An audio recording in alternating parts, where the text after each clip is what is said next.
circle theorem 10.1. The tangent at any point to a circle is perpendicular to the radius through the point of contact. Ash karun prove yus hasa tangent at any point of a circle. Kah tangent line yus kunti point circle pattern is draw karan ch sa hasa gais asin perpendicular to the radius. So gais perpendicular asin radius pat through the point of contact yus hasa own point of contact. As timo go ak circle ch as diat circle yelis banavun ash ak circle banavun ye solution karan yelis ak circle banavun is banavun ak circle ya circle ak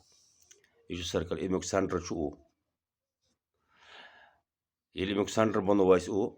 H बनावन tangent line हेको अस कुन जाय points पे बनो यतनस हेकोन बनो यम जाय हेकोन बनो यम जाय कुन जाय हेको अस पॉइंट नेत अस वनन पॉइंट ऑफ कांटेक्ट्स पे यत जाय अस पॉइंट ऑफ कांटेक्ट निमो ता जाय इस tangent line ड्रा तिम को अस करन अक tangent line draw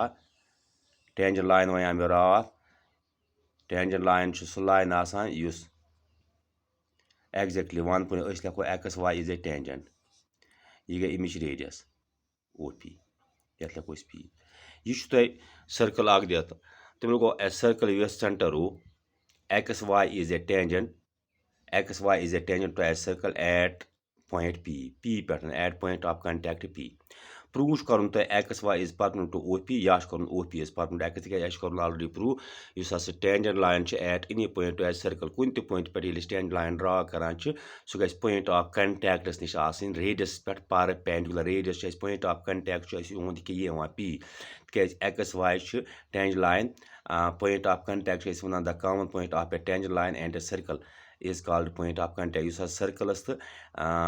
circle tangent line common point as tat च वना point of contact तो को given ये तु लिखियो given च given a circle symbol च यत kan गोल तो बे ये a circle with center a circle with center O a circle with center O xy is a tangent xy is a tangent to the circle xy is a tangent to the circle at the point of contact p at the point of contact p तिकज xy tangent at the point of contact p contact point yes p कन at पर xy गमस tangent line draw यह given आस मगर तुम to prove कर prove करूँ सो तुम prove तो और कर tangent line at the point of contact p गई perpendicular to the radius through the point of contact तुम गो अस कोन xy गई perpendicular OP पे या OP गई perpendicular to xy तुम गो टू प्रूव मज लिखियो तुम OP is perpendicular to xy OP perpendicular यह symbol perpendicular line OP is perpendicular to xy यह तुम प्रूव कर कंस्ट्रक्शन करो नत यहां लेखो construction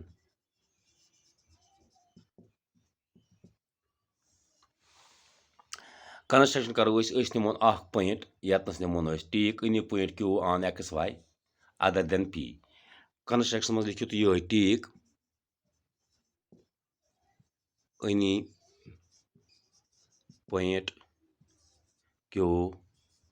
on xy other than p को take any point Q on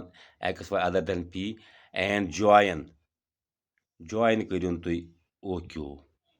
and join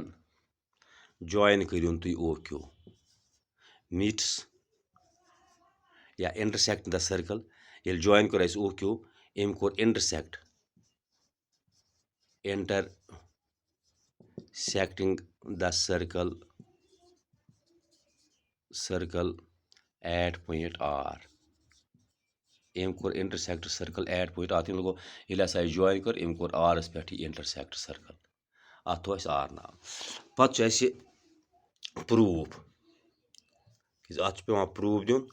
proof Q any point Q is outside since Q lies outside the circle since Q lies outside the circle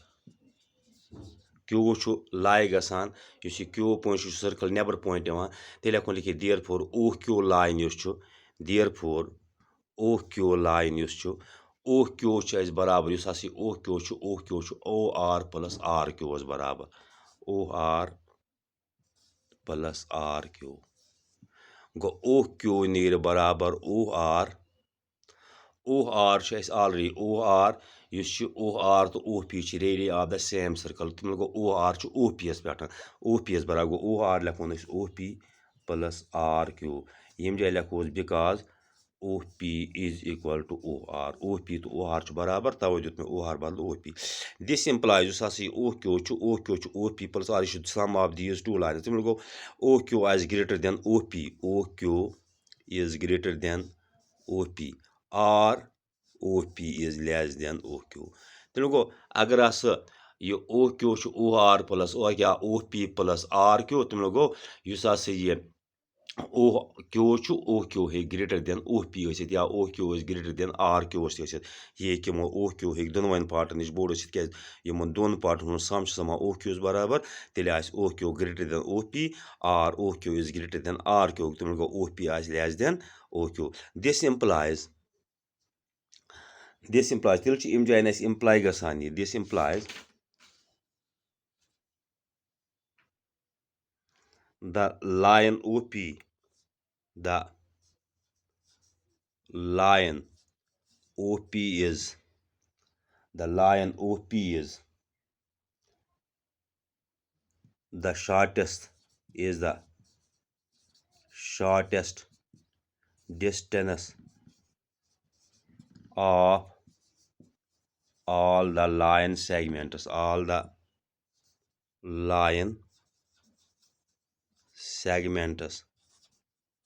drawn from O to the points on XY. तेणु यह line OP is the shortest OP shortest distance of the all line segments drawn from O ओ पे draw करो मगर कि ये अगर यम जाए निमन पॉइंट निमन पॉइंट पत् जुराव ओ तमन पॉइंटन सहित गो तम गो ओ पी तमन सारे लाइन सेगमेंट नश लकड़ गसान तक यम जाए द्राव O P less than O Q ये O P less than to O Q तेल O P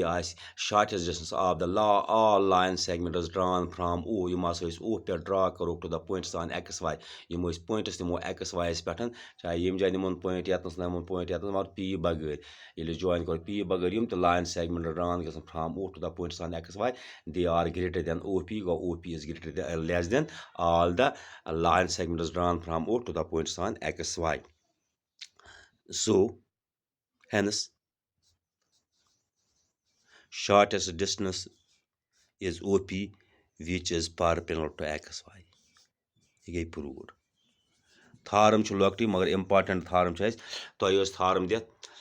the tangent at any point to a circle is perpendicular to the radius through the point of contact. Use as a tangent line at any point of a circle. Circles पे ये लिस्ट point निमोन point of contact तम जाय tangent line draw गसान one tangent line गई perpendicular to radius through the point of contact. तम लोगो अस बनो अख circle योत बनो मे circles पे मे point of contact tangent line हो तो circle सो मे p पे कर मे अख line draw के पर यूस as एक्सी points पे touch गसान p पे it goes XY is a tangent OP is a radius of a circle with center O XY is a tangent to the circle XY tangent to the circle at the point of contact P or point of contact PS nish draw tangent line actually yes as point of contact nish draw tangent line gets perpendicular to the radius per go OP gets perpendicular to XY go to prove chess karun OP is perpendicular to XY construction कर में take any point Q as new Kant point Q चाहे यम जाए निमोन या तस निमोन other than P बगैर नुन कुन ति जाए point Q चाहे यम साइड निमोन या यम साइड निमोन गो P Q निम यम जाए point take any point Q on XY other than P and join OQ. Path kor me join OQ. Intersect the circle mar im kor circle intersect at point R. R as nish tikaz yelis line karun OQ join. You sort circle ka join R as nish sortun ye at point R. Path look me proof since Q lies outside the circle. Q point you lie gasan circle never as tikaz circles पे point जो आ P तो R मर circle नेबर Q point इस Q point आ circle नेबर तेल ओ क्यू बना line segment O Q line segment O Q आ sum of these two parts O R plus R Q बराबर गो ओ क्यू आ बराबर O Q O R O R तो ओ पी पान बराबर they are the radii of the same circle अकिस centre पे गम draw circles पे line radius तवे लिख मे ओ आर बदल O P plus R Q थो मे थे इज इक्वल योर लिख मे बिकॉज ओ पी तो ओ आर पान बराबर radii of the same circle तमें गो अस पत दित ओ क्यू नीर बराबर O Q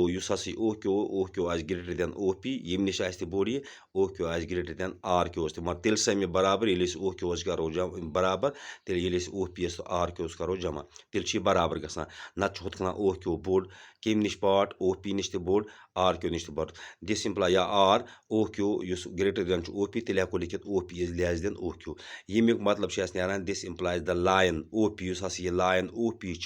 is the shortest distance of all the line segments. Yes, एक shortest distance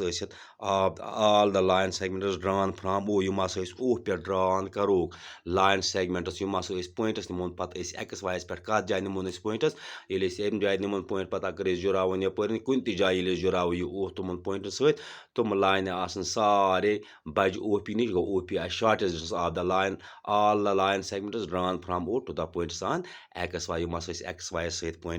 nimo to nish la shortest distance from O to the points on XY from O to the points on XY to the points on XY hence shortest distance hence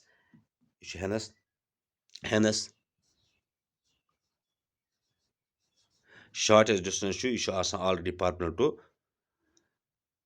perpendicular line go shortest line is OP as perpendicular to XY yes tharm as 10.1 circle because ये tharm बार बार use गसान इस question मजन ये tharm करियो तुम असल Patan understand ज preparation करियो तुम ये तुम गो तुम थो याद या जाए पॉइंट ऑफ कांटेक्ट आज बे टेंजेंट लाइन रेडियस तथ पॉइंट ऑफ कांटेक्टस निश परपेंडिकुलर तो ये तुम tharm radius tangent line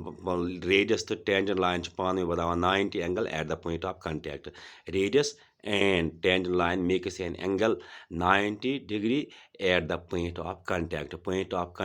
nish radius line the tangent line बनावा पान angle मगर तमुक मेजर 90